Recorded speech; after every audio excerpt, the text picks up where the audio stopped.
Thank you. Be seated.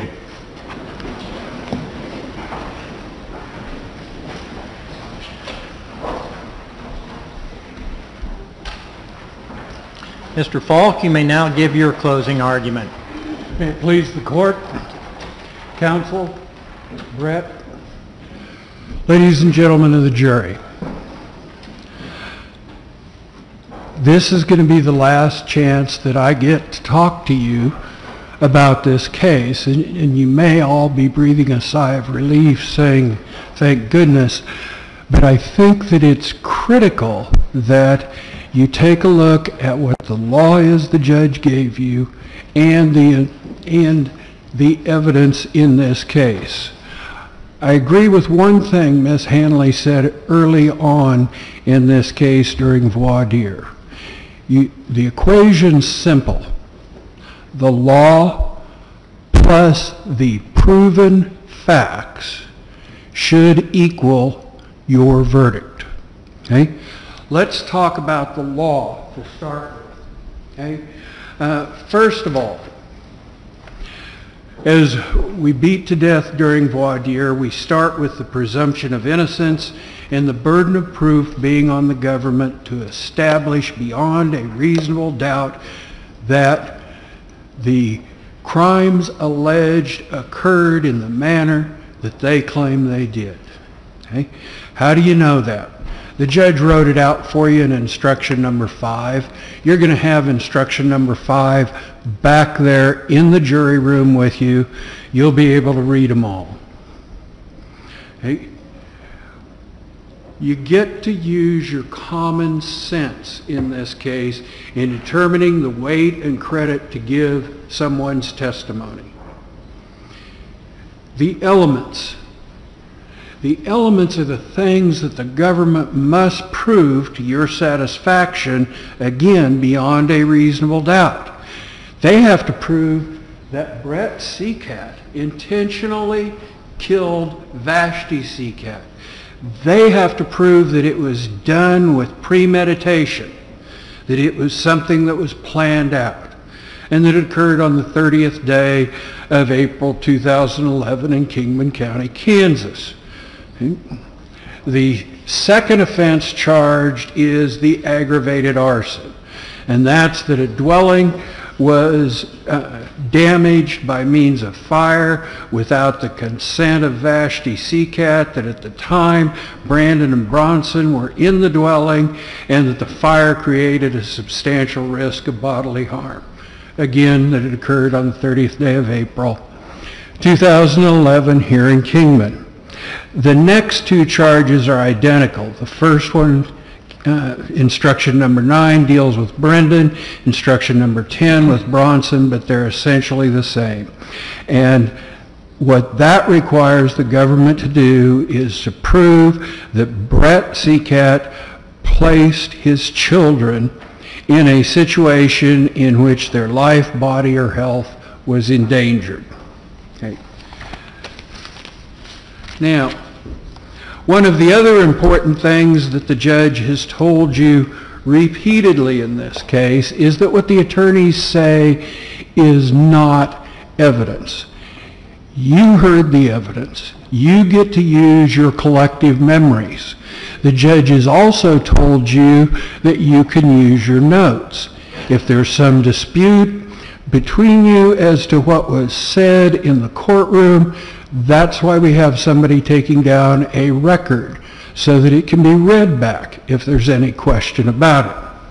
Now, let's turn to the facts of the case and apply them to the law. What are the four corners of this case? Depression, the suicide note, the note in her purse, the HCG, and Dr. Jamie Oberst's autopsy. Let's look at those things. Depression, what's that all about? Well, we know from Connie Suderman that Vashti Seacat suffered multiple bouts with depression, and that they went clear back to her high school days.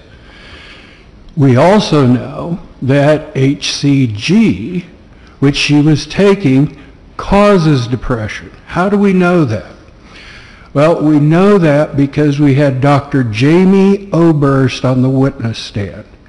Dr. Oberst told you that she had 17 years of post-high school education and training, and that she had done over 3,000 autopsies. When she has a question about the effects of a drug, she consults the physician's desk reference. She was given, while on the witness stand, not one but two different manufacturers of HCG's spec sheets as contained in the PDR, both of which say one of the known side effects. Objection, Your Honor. These are facts that are not in evidence. Overruled its argument. Again, what I say is an evidence, but you had a chance to hear Dr. Oberst. My recollection of her testimony was that I specifically asked her what the known side effects of HCG were according to the physician's desk reference. She told you, depression. Let's talk for just a minute about about what Brett told you happened on the evening in question. Then I want to go back and I want to talk about how this is supported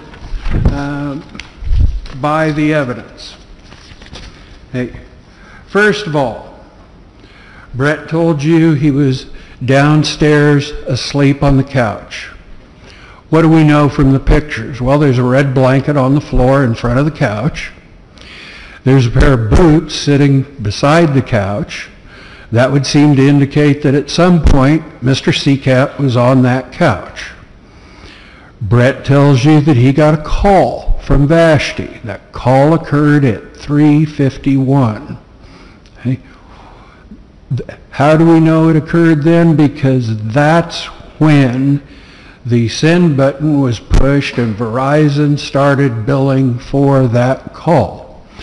What do we know about Vashti's phone?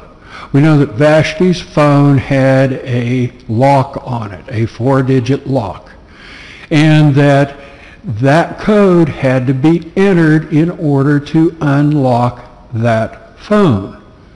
Brett Seacat told you he did not know what Vashti's 4-digit code was in order to unlock her phone. That would have made it impossible for him to go ahead and place that phone call at 3:51 to himself. Now, he tells you that while he was downstairs on the couch, he receives this phone call. What was the conversation? Vashti asked first, "Are you awake?" He replied, "Yeah," or "yes," or something like that. He's not real certain. She then said, "You need to come get the boys." By this time, he's up off the couch. He's starting to look out through the glass doors, through the window, to see if Vashti's car's there, because he can't figure out what she's talking about. Come get the boys. At that point, she repeats, "You need to come get the boys or they're going to get hurt." At that point, he starts up the stairs. Now, once he started up the stairs, he hears the two pops. One sounding like doors slamming, another one sounding like a gun going off. As he gets to the top of the stairs, what does he see? He turns back and he looks down that hallway toward the master bedroom door. The door is open and there's fire on either side of the doorway. Look at the pictures. The pictures show charring on the outside frame of that door on both sides down low, with nothing on the bottom part of the door. That would indicate that at least at some point in time when those sides of the door were burning, that the door itself was not. Now, there was a trail. And Agent Monty and Brad Agnew told you all about this trail going through the house. When I was talking with Agent Monty, I specifically asked him not once, not twice, but 3 times, could that fire have been lit from anywhere on this trail? Do you recall his response? Well, yes, theoretically. Okay. And again, that is critical here. Now, Brett's headed up the stairs. He hears the 2 pops. He reaches the top of the stairs, sees this fire.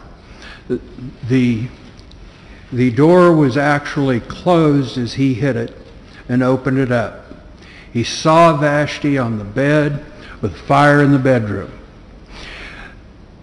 There's some dispute over whether there was fire on the bed or on the floor or both. Remember what Brett told you. He told you he got tunnel vision. What he was focused in on was Vashti. Vashti laying on the bed. That he went over there and he made an attempt to pick her up. And when he picked her up, her head fell back, and he immediately knew she was dead, and he dropped her. Now then, let's talk about that in connection with the Ruger Red Hawk. The Ruger Red Hawk was on her left side under her chest and pointed down.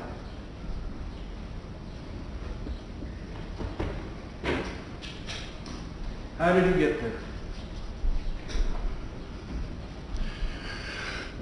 I submit that when Brett picked her up and dropped her back onto the bed, realizing she was dead, that's exactly how it got there.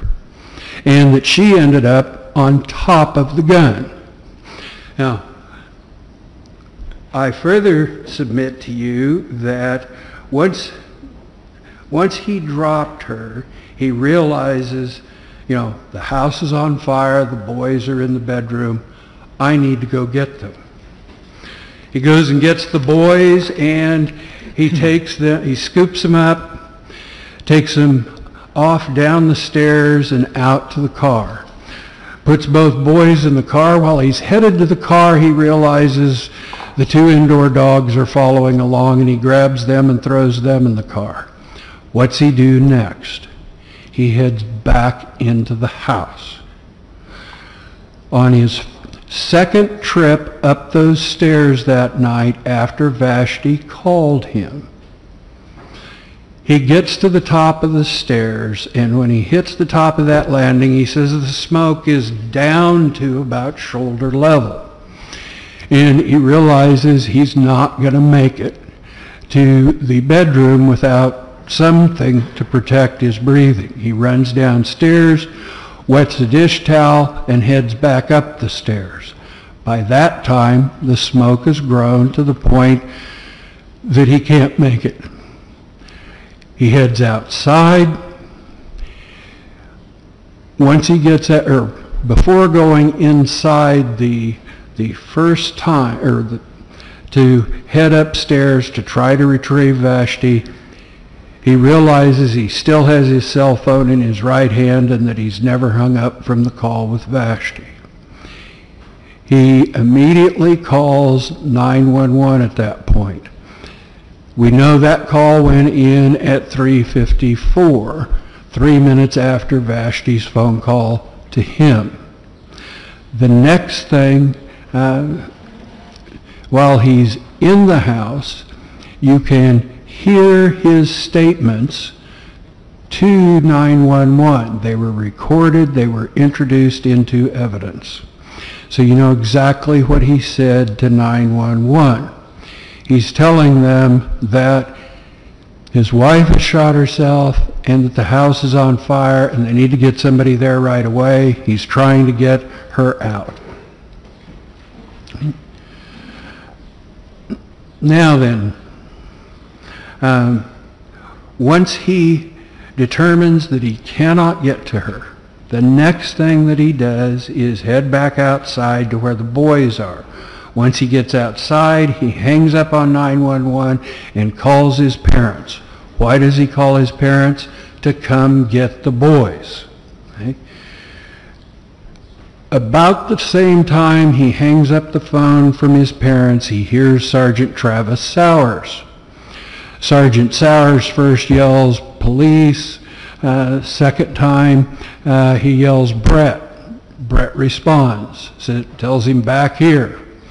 You know, again, you heard exactly what he said to Sergeant Sowers. What he said to Sergeant Sowers was that she shot herself, that her head's gone, that there's blood everywhere. All of those statements were made to Sergeant Sowers. Now, I'm sure that the state will argue in the last part of their clothing, well, if there's blood everywhere, where's the blood on Brett? But I want you to stop and think for just a minute. That is a two-edged sword here. Why is it a two-edged sword? If I'm standing, is this on? If I'm standing over the bed and Vashti is laying here on her left side, and I'm reaching over her to fire a gun,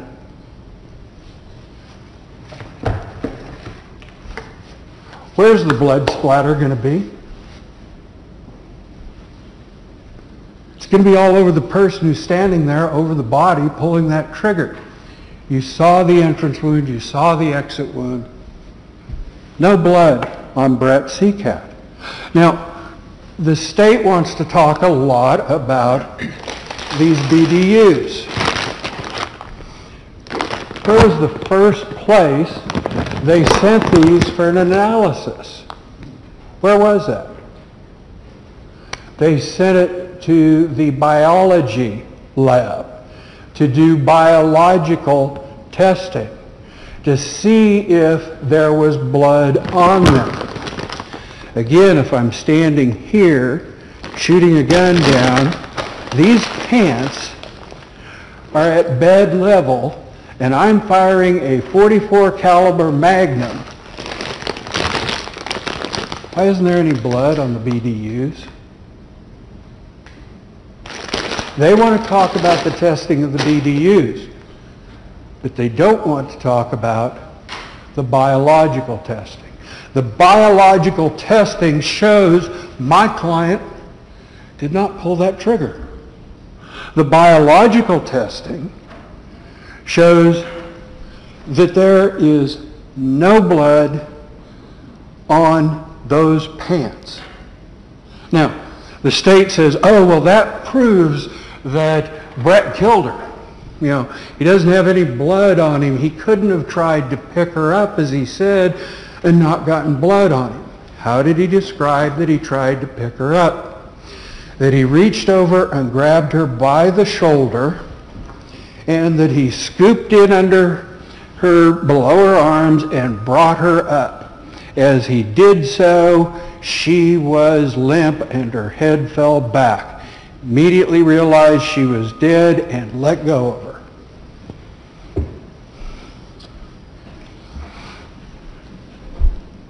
There's no blood on his pants. There's no blood on him.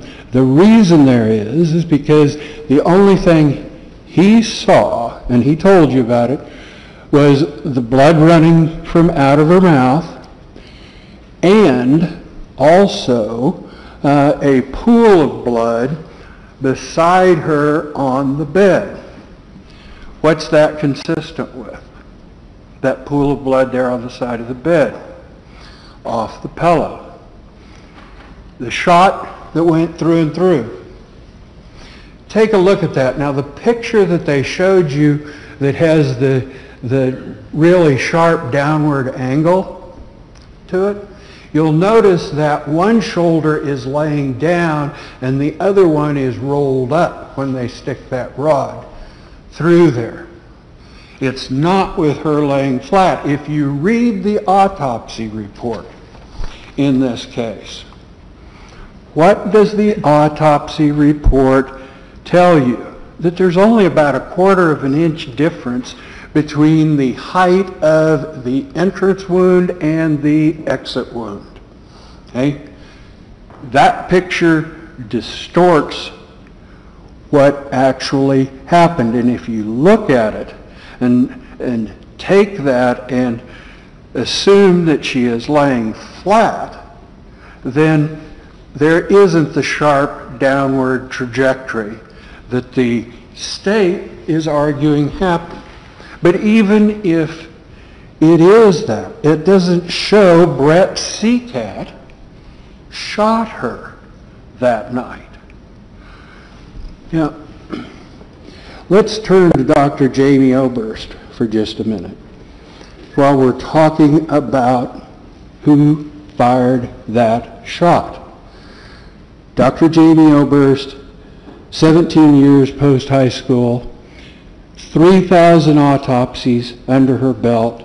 She is the person charged by law as the coroner to make a determination as to the cause and manner of death. What does she say in her report, and what did she tell you from this witness stand? Despite her 3,000 autopsy experience, despite her 17 years of post-high school education in the area, she can't make that determination. She performed this autopsy on May 2nd.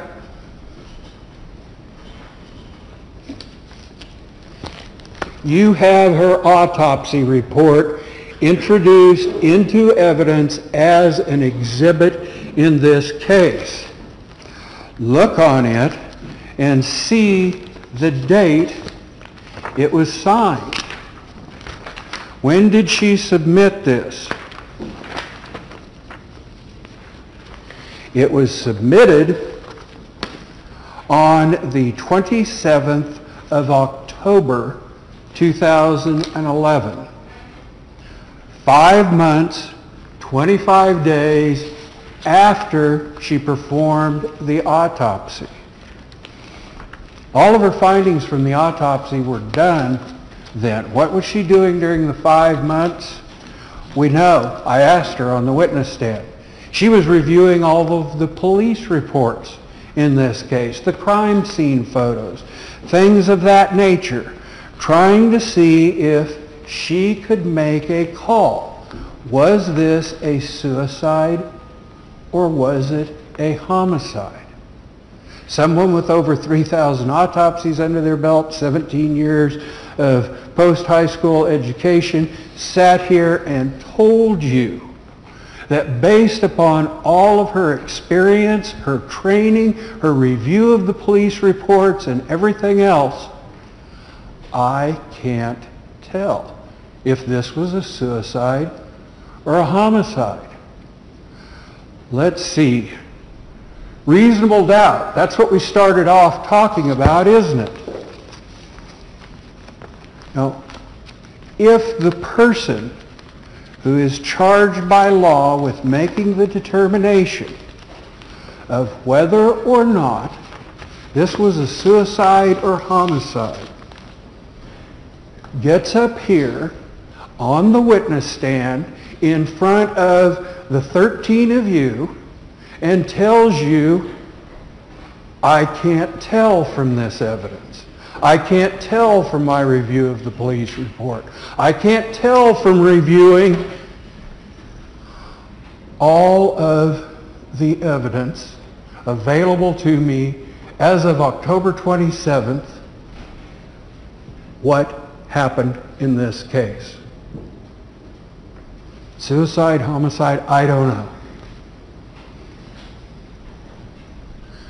Let's look at some of the other evidence, though, that the state wants to talk about. You know, there's two notes in this case. There is the note that was found by Agent Brian Carroll. That is Defendant's Exhibit G in this case. It was found in Vashti's purse on the counter in the kitchen. It was a yellow Post-it note. I'm sure you all remember that from the evidence. What did that note have written on it? In Vashti's handwriting. Because it was even included in the known handwriting samples that were given to the experts. What's the very first thing on the top of that note? Funeral expenses, $15,000. Mortgage, $126,000. Car, $19,000. Educational expenses, $20,000. Then she has another $540,000 there that she doesn't have any label attached to. And the bottom line, life insurance, $720,000. Why would you be carrying a note around in your purse where you're trying to figure out how much money you'll have for funeral expenses, to pay off the mortgage on the house, to pay off the car, educational expenses for the kids? Now, there's a second note, and that's the note that's in the journal. And you'll see where that journal, there's pictures of where it was in the car. There's also an abundance of photographs of what is written in the book. Now, you'll have an opportunity to view that. You'll have the opportunity to review all of these slides and exhibits prepared by Avis Odenbaugh. What did Avis Odenbaugh tell you? Avis Odenbaugh told you that based upon her training and many years of experience, she did not believe that this was a tracing or a simulation. That it was her professional opinion that the same person who wrote the rest of that journal also wrote that note, a suicide note.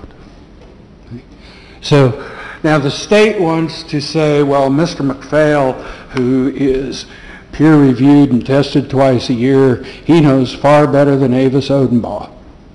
You got a chance to hear each of them testify. You got a chance to hear how they responded to questioning. You got a chance to hear what it was they based their opinions on. Back to the question. Reasonable doubt. Now, let's talk about Gene Geitzen for just a minute. What did Gene Geitzen tell you? Gene Geitzen told you that he reviewed Riddle's work. As a matter of fact, he sat up here and he showed you the actual gas chromatographs. He explained how a gas that was the gas chromatograms that he actually showed you. The gas chromatograph is the machine that makes those gas chromatograms. It's really not all that difficult. You take something that you know what it is. We know what weathered gasoline looks like. They let gasoline sit out in the open air for a period of time, and then they run a test on it. They know what it is. It creates a graph that shows us what gasoline should look like. Then they run the unknown substance through there. That's the half of the charcoal stick that they were talking about. And it creates a graph of whatever the gas chromatograph sees in relation to that item. You actually saw how the two graphs line up and how they do not exactly line up. As a matter of fact, some of the alleles are completely missing. Why is that important? Back to the BDUs, and I know they're not in their original bag. Now, they're not in the bag that they were in for 22 months when the state wants to talk to you about them. Why not? Because the bag had duct tape on it. What do we know about duct tape? That the adhesive used is a hydrocarbon based. Now, they showed you the different molecular models for hydrocarbons. It's basically a hydrogen and carbon combination. Now, any hydrocarbon is going to have that in it. Doesn't matter if it's gasoline, diesel fuel, motor oil, plastic, adhesives, whatever. If it's a hydrocarbon based, it's going to have atoms of hydrogen and carbon present. What did Gene Geitzen tell you? The only thing he can really say conclusively after looking at the chromatograms that were created is that there was a hydrocarbon present. He didn't know for sure what it is. It doesn't match up to gasoline. And let's go back to Mr. Riddle's testimony. Mr. Riddle tells you that, well, when I looked at the chromatograms, it looked like gasoline to me. It was the defense that actually brought the actual chromatograms out here for you to see, and to see that they don't match up. But why is that important in this case? It's important because of the manner in which these were packaged and the length of time they spent in that packaging. Now, why did the government wait for 22 months after the biological testing was through? Why did these pants that are now so crucial to their case, why did they sit in the wrong kind of bag? Why did they sit there for 22 months without being tested with the wrong kind of tape sealing them? Why did that occur?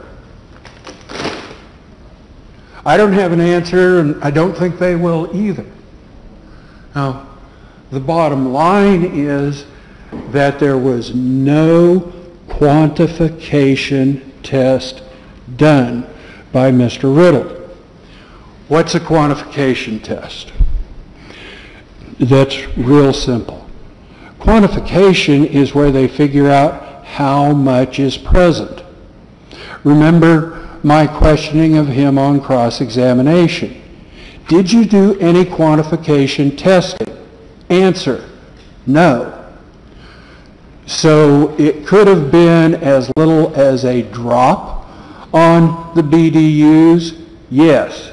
It could have been as little as fumes that were transferred? Yes.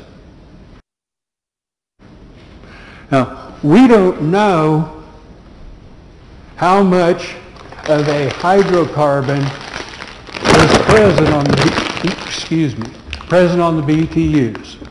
All we know is there was a hydrocarbon present, and that hydrocarbon, when you look at the knowns and the unknowns, are not the same. Hey, let's go forward, though, with Brett's story. What else did Brett tell you and the police and everybody else? Well, when he gets to the law enforcement center, he's interviewed by Chief Mark Holloway. Now, unfortunately, we don't have the benefit of a tape recording of that conversation. Apparently, Chief couldn't get access to the controls or have the deputy run the controls for that room.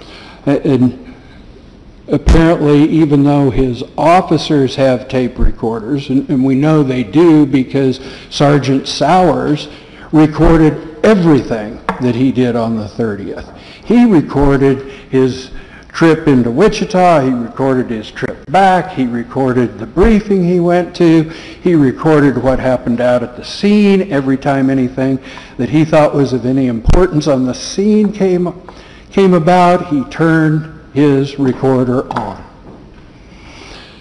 Now, if Brett Seacat is under investigation concerning the death of his wife and the house burning down, why wasn't there a tape recorder in that room so we'd know exactly what was said? Well, even with what Chief Holloway remembers now of what was said, it's not inconsistent with what Brett said on the 12th of May or what he testified to here today. Okay? Brett told both Agents Folletti and Newsom when he was interviewed this same sequence of events. That's the same sequence of events that he told Chief Holloway about. Now, let's back up. We're still at the LEC. It's still that morning. Brett gets to the LEC. What did Ira Hart tell us? He got to the LEC shortly after Brett. We know it was shortly after Brett because Brett's still on the phone, not with Connie Suderman, but with Dee Green, who called him back. What did he tell you? That Brett was singular of purpose. He was talking to somebody on the other end of that phone, and from the questions he was asking, it appeared to me that he was trying to figure out what to tell his boys. Is that a natural reaction in this situation? Of course it is. Now, how do you break the news to a 2-year-old and a 4-year-old that their mother's dead? How do you do that? Now, if you are seeing someone who you're paying for counseling, aren't you going to try to get a hold of that person to say, what do I do? You know, what's the best way to handle that? And that's exactly what Mr. Seacat did. He made those phone calls. He called his parents again to see if they were on their way. He also, from the numbers that are written on the bottom of this note, you heard that he made phone calls to Vashti's family members. You heard how he called information to get those numbers. And that he asked for a piece of paper to jot them down on. And he also made notes concerning his conversation with Dee Green. And he carried that with him. One, because it had Vashti's family's phone numbers. Two, because it told him how to deal with his children, to remain calm, that if he tells them that they're dead, that Vashti's died accident, everything that's the truth, and not to say anything about the suicide. Now then, how do we know that that was part of the conversation with Dee Green? We had Connie Suderman on the witness stand. What did Connie Suderman read to you all? What did she talk to you about? Dee Green's conversations with Brett Seacat. What was the one thing that she emphasized? Do not tell the children it was a suicide. No suicide. Now, these are the notes Brett took when talking to them. Let's move forward now. We're still at the LEC. Brett stays at the LEC from roughly about 4 o'clock in the morning until 3 o'clock the next afternoon. Makes himself available for questioning. On several occasions by law enforcement, they come in and they take pictures of him. Look at the pictures that were taken by Travis Sowers. Now, look at those pictures and see the extent of the redness on my client's feet, legs, the multiple blisters that he has, and the fact that when you look at all of the pictures, you will see that at least 12 to 18 inches up, the hair is singed on both legs. Why is that important? Well, you'd have to be in about 12 to 18 inch flames in order for it to get that high to singe your hair. We've all had our hair singed. We know what it takes. Look at the pictures. See what it establishes. Now, the prosecution wants you to dwell upon the fact that my client said that he ran, through fire rather than in fire. I don't know that it makes a whole lot of difference. If you're moving fast, going through something that's on fire, it's not going to leave really bad burns like if you were standing there in it and allowing it to burn around you. If you're moving through it, you're still going to have damage done, but not the extent of the damage that you would see otherwise. Now, who do we have on the witness stand who is familiar with burns, and state didn't ask him at all about whether the burns my client had was consistent with what he was saying? Oh yeah, we had Dr. Jamie Oberst again, didn't we? Well, she's somebody who got up here and said, I can't tell if it's a suicide or not, so apparently they chose not to ask those questions of the person qualified to answer them. Now, let's continue on. We're still at we've left the law enforcement center now. It's 4 o'clock. Brett Seacat goes home. 2 days later, he ends up at the daycare where his children are kept. Now, he specifically goes in there because he wants them to be aware of what's happened.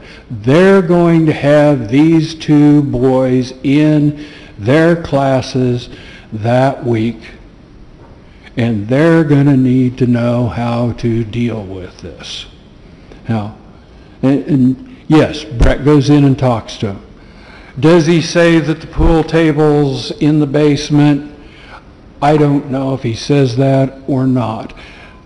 But if he did, I don't know what, if anything, that proves. The bottom line is he went in to talk to the people who were helping him to care for his children.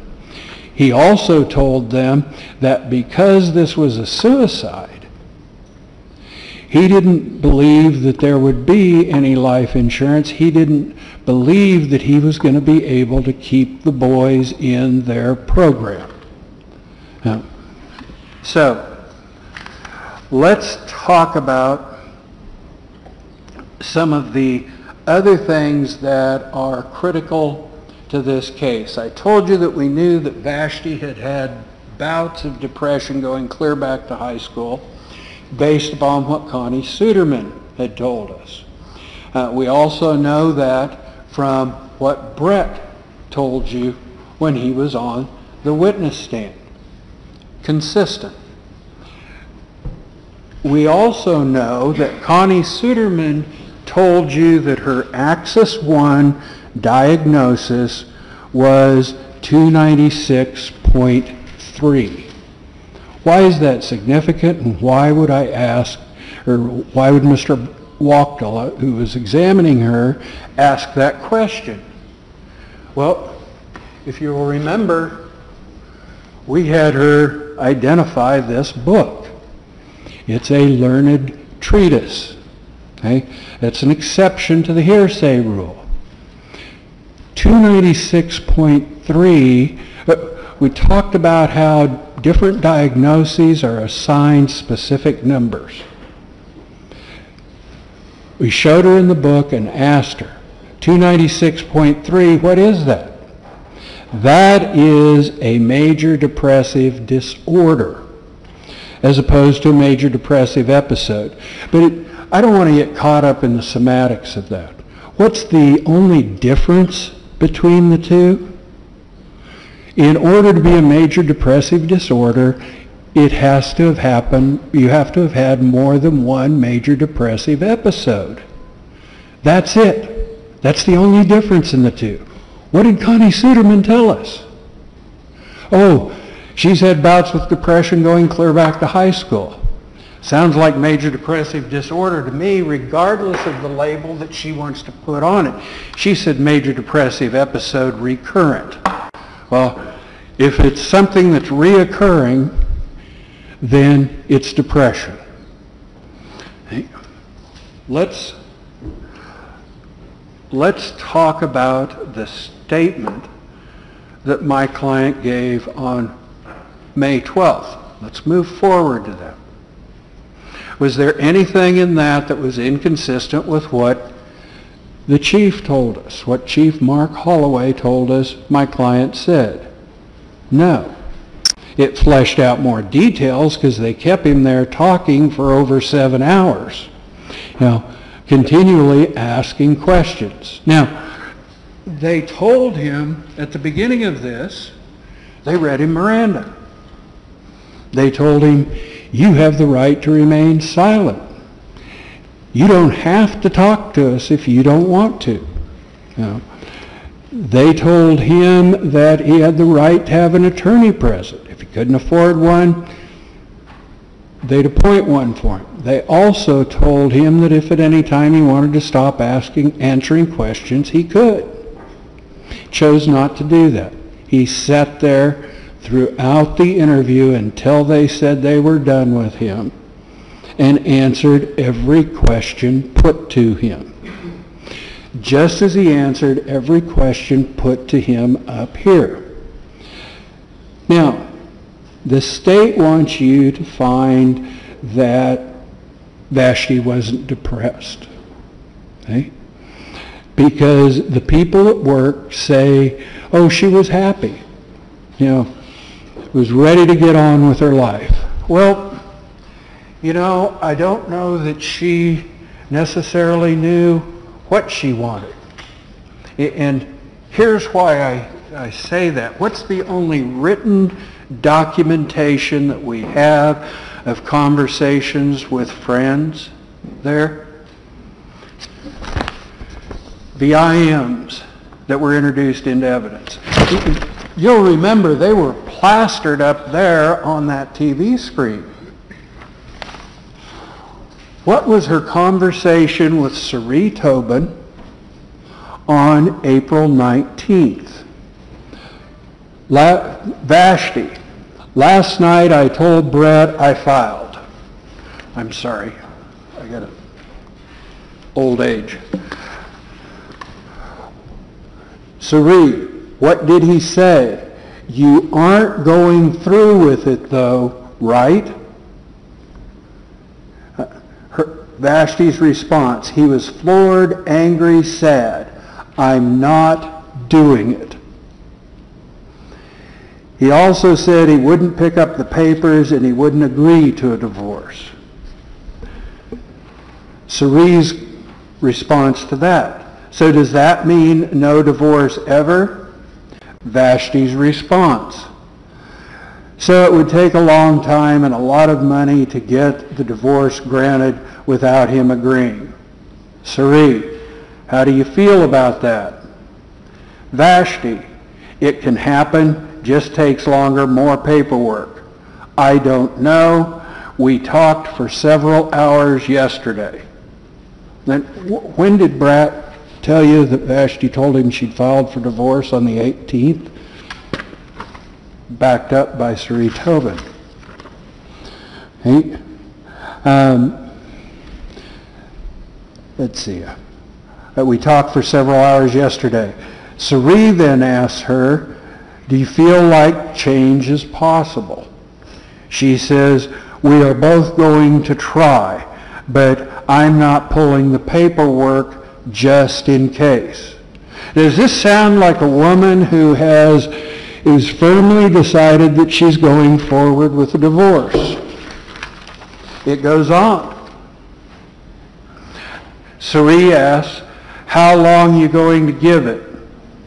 Vashti's response, I don't know. Not sure we can ever have what I want, but I'm sure we can have something nice. Sari, well, as long as you feel like improvement is possible. Vashti, LOL, I think it is now. If this doesn't get it done, then I can move forward. Part of me is worried that I will wake up in 10 years, even more wrinkled and saggier, wondering why I didn't do it now.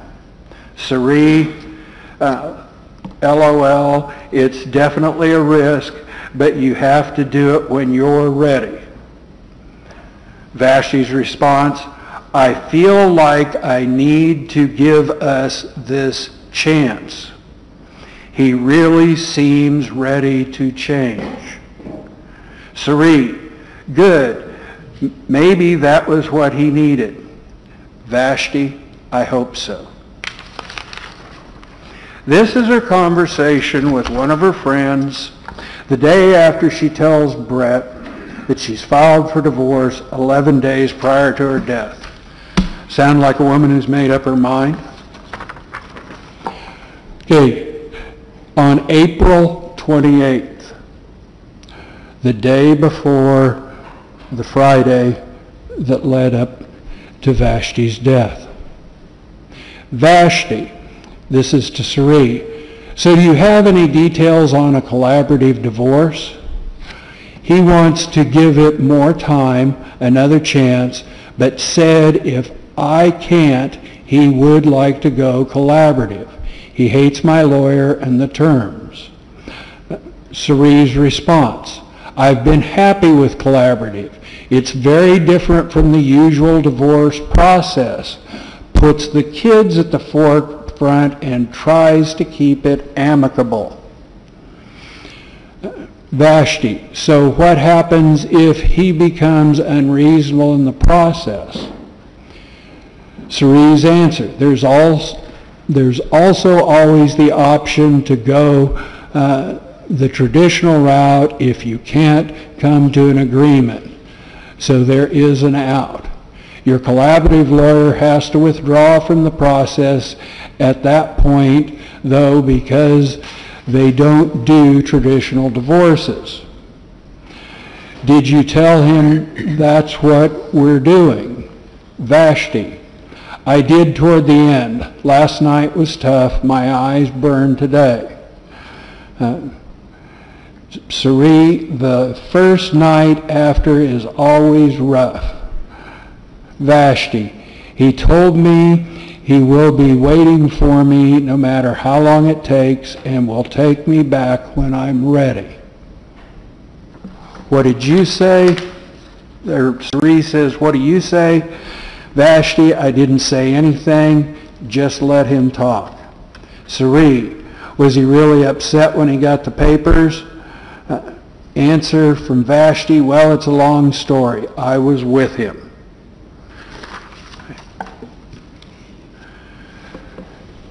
What did Brett tell you? That they were talking about divorce, they were talking about doing a collaborative divorce, that he wanted additional time to try and work it out. What do these messages tell you? They tell you that that's exactly what was going on, and that Vashti at least was in agreement as to part of it. We know that from her own instant messages. They're here. They're in Exhibit 95. You'll get a chance to read them. Let's see, this was over here.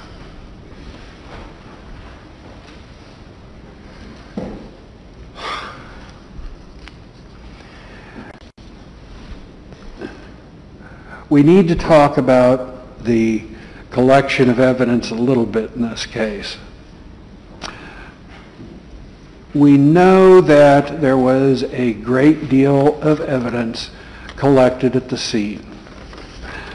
We know that there were a number of people involved in that process.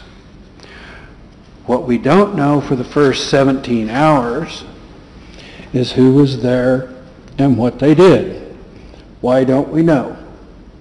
Because the crime scene log was not started until 9 o'clock that evening.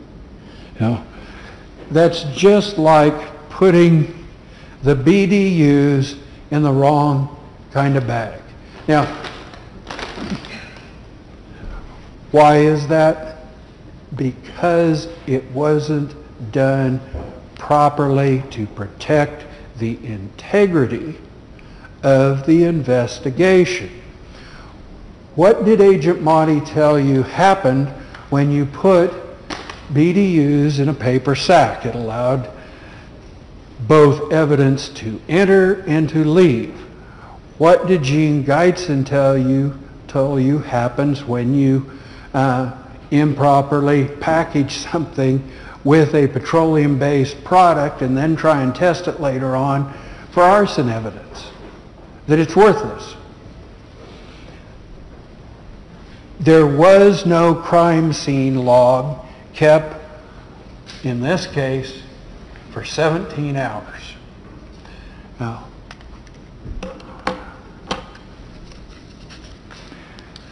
the only inconsistency that the government can point to where Brett's story has changed is that he admitted in front of you that there were additional threats that he made, that he threatened to expose her affairs, that he threatened to send out some pictures.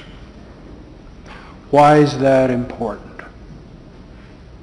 It's important because when he was talking to Connie Suderman that morning, what did he tell her when you put the quote that the state wants you to remember in context with that conversation?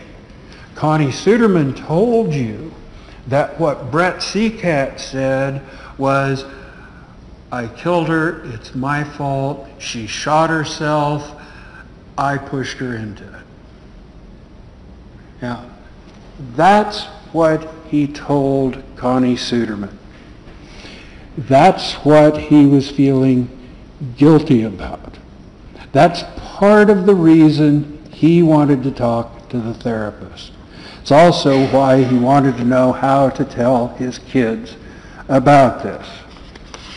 Now, you've got some things that will help you in trying to determine what the state's saying is correct. Let's talk about whether the fire's on the west side, east side, where it is. You have 30 minutes left, Mr. Falk. Okay? If you look at the Harbert video, you will see flames in that bedroom.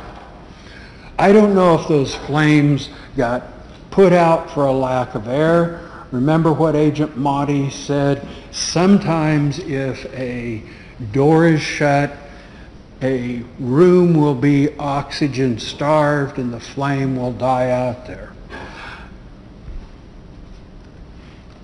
Also, you need to look at the Harbert video for another reason. Chief Drosselmeyer told us that he told his firemen that they should fight the fire in that bedroom from the south spraying into the north and west corner of that room. However, if you watch the video, you will see that there are two firemen on a hose north of that window spraying in a southeasterly direction. Well, why is that important?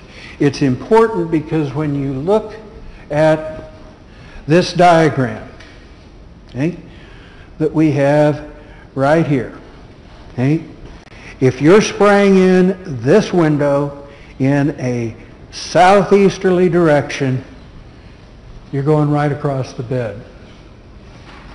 That's consistent with what Chief Drosselmeyer saw when he looked in there. What did he see? He saw a big pile of sheetrock. The sheetrock had fallen. Why is that important? Because none of the pictures taken by law enforcement show us that sheetrock, or how it was moved, when it was moved, where it went, any of those sorts of things. Why is that important? If we had a hose coming in and spraying this way, is it possible that that's what caused her body to be on its side? I don't know. The bottom line is that we know she had to be on her side on top of the gun when the rounds cooked off. How do we know that?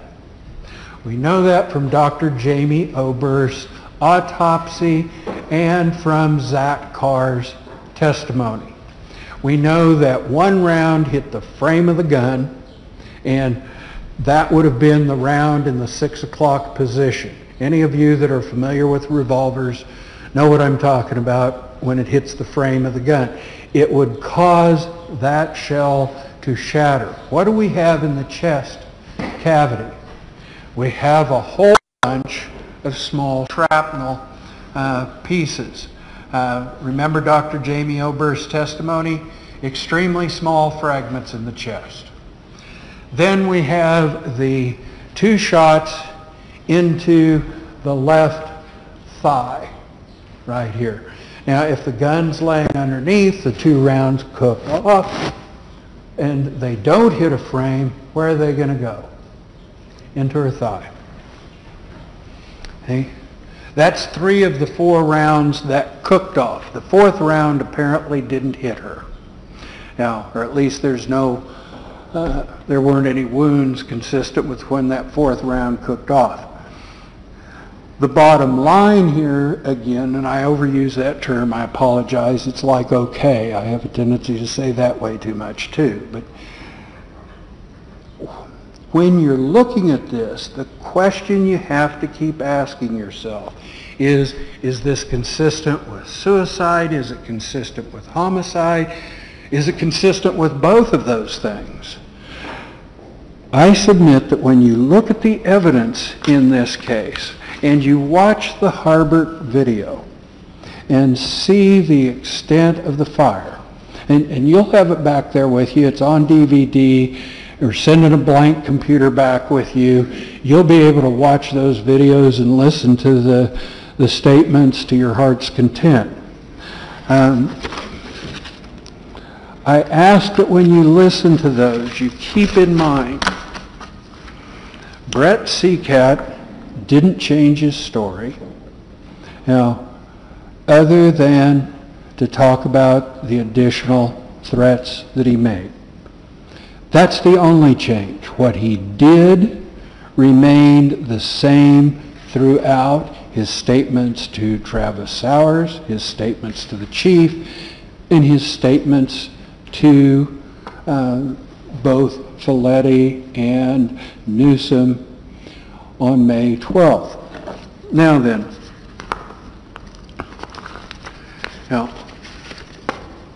when you're evaluating this evidence, what you have to do is look at what some of the little pieces of the puzzle are.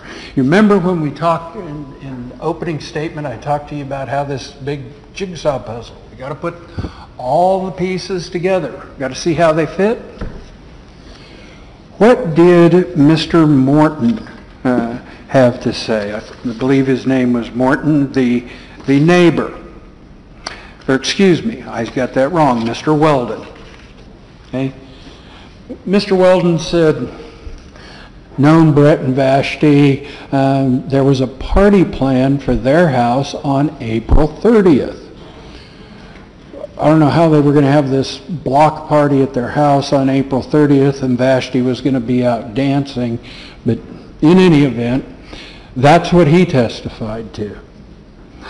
That there was going to be this block party at their house Thursday evening. That he saw Brett, on Saturday evening, that he saw Brett out in the yard, and he saw Vashti coming home, and he went over and did what most people would do if they're invited to somebody else's house, ask if they could bring anything. What was the response? There's going to be a party. Vashti's filed for divorce. Now, the state wants you to believe that Brett Seacat was this homicidal maniac planning this divorce, or planning this first-degree premeditated murder.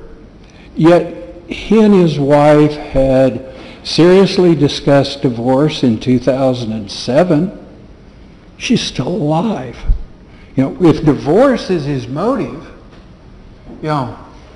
why in 2007 wasn't she dead? 2009, we had all sorts of people testify.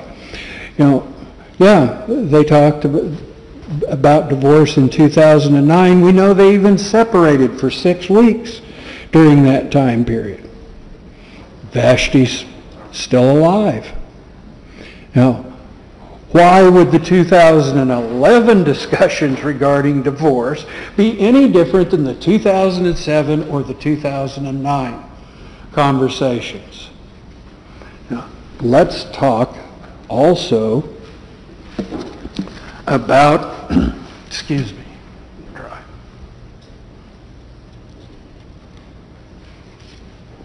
Let's talk also about the threat that if she was ever with anybody else, he was going to kill her.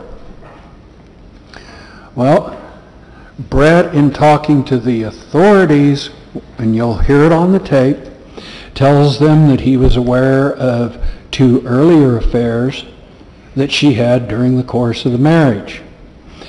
He also told you that he was aware of 2 other affairs that had occurred, and that the last one had occurred on February 14th, that he was made aware of that April 18th. Now, she didn't die as a result of the first, second, or third affair that Brett was aware of. The 4th wouldn't have been any different. Now, when you're trying to decide whether or not this suicide or this death was the result of suicide versus homicide, you're going to have a workbook that Connie Suderman had talked to Vashti about. And that's for adult survivors of child sexual abuse. And one of the things that it talks about in there is, you know what happens to people who suffer from that? It's in the book. You can read it yourself. It's been introduced into evidence. Causes depression, folks. So let's see. We got HCG on board, causes depression. We have a victim of child sex abuse, causes depression. We have a diagnosis that was performed on 11/2/2010. Depression. Now, recurrent depression. Major depressive, and I don't care whether you call it a recurring episode or whether you call it a disorder. The bottom line is there was one face that Vashti wore at work. There was obviously another one. The one that she talked to her counselor about. Talked to her counselor about it to the extent that in either late January or early February of 2011, somewhere in the 60 to 90 day range prior to her death, what was Connie Suderman talking to her about? Putting her on medication for her depression. Now, Vashti opted not to have that. Okay? What did Vashti do instead? She continued to shoot up intermuscular HCG. How do we know that? We have 3 packages of it found in her refrigerator. And if you read the labels, it's got to be stored at 2 degrees Celsius to 8 degrees Celsius, which is somewhere in a range of plus or minus 4 degrees or 3 degrees of 40 degrees Fahrenheit. Bottom line is it's supposed to be refrigerated. You'll see that it didn't expire until 5/12. Okay? There's been absolutely, positively no evidence presented in this court in the last 13 days that anyone in that house other than Vashti Seacat was using HCG. Now, the government wants you to believe that she was just using drops under the tongue.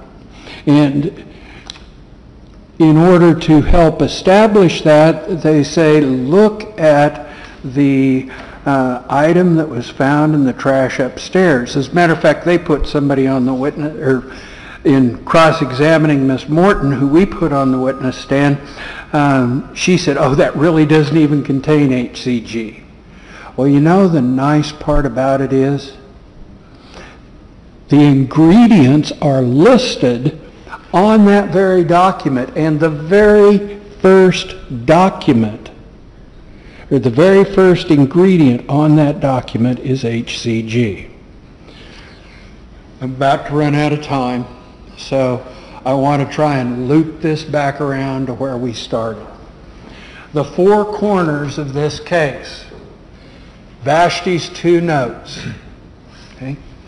Connie Suderman's diagnosis of recurring depression. Okay? Underneath that, you've got HCG. So instead of following Connie Suderman's suggestion that she take something that would take care of the depression and medicate her for the depression, she instead was on a drug that causes depression. If it causes depression and you already have depression, gee, I wonder what happens. Now, wouldn't probably make it any better that you were taking something that has a known side effect of the very thing you're suffering from. Last but not least, Jamie Oberst. Now, I don't want to beat this horse to death. But when the coroner can review all of the police reports available to her as of October 27th, and she says, look, it's my job to figure out the manner of death, and I can't tell you what that manner of death was. Is that proof beyond a reasonable doubt? When you look at the mistakes that were made in this case, in this investigation, no crime scene log for 17 hours, BDUs packaged in the wrong thing, 22 months to get them analyzed, and then when they are analyzed, you got a piece of tape across them that's a petroleum-based product, and you're going to test for a hydrocarbon? Yeah. Ladies and gentlemen, there's only one verdict that you can return in this case. That is a verdict of not guilty of first-degree murder, not guilty on the arson charge, and not guilty on the 2 charges of endangerment. The evidence in this case is not sufficient to raise itself beyond a reasonable doubt. Reasonable doubt, the way I like to explain it, is it's like a brick wall here. The job of the government is to remove each and every one of those bricks. The defendant in every criminal case is cloaked with the presumption of innocence. And until the government can tear down that brick wall and convince you, each and every one of you, beyond a reasonable doubt, get rid of those doubts, then there's only one verdict that can be returned. And in this case, that has to be not guilty. Now I'm going to sit down and I'm going to be quiet, and the prosecution's going to get a chance to talk to you again. You may notice that this is the one time during a trial that I don't get a chance to talk to you after the prosecution. That's because they have the burden of proof. But defense attorneys affectionately refer to this last half of the state's argument as the state's hammer, because this is the one time we don't get a chance to refute whatever they had to say. Remember that what attorneys say is not evidence. You get to decide what the evidence proves in this case. You get to decide whether or not you're convinced beyond a reasonable doubt. Now, you get to decide what this evidence means.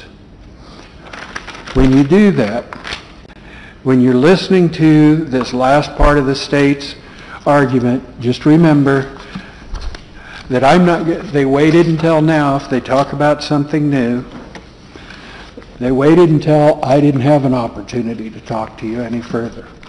I want to thank you for your time. I appreciate your service, and I ask that you find my client not guilty. Thank you. Ladies and gentlemen, we'll take another recess. Once again, 10 to 15 minutes, and come back in for the remaining portion of the state's closing argument. During the recess, please don't confer or allow anyone to confer with you, express any opinions or form any fixed opinions. We'll see you in a few minutes. We're in recess.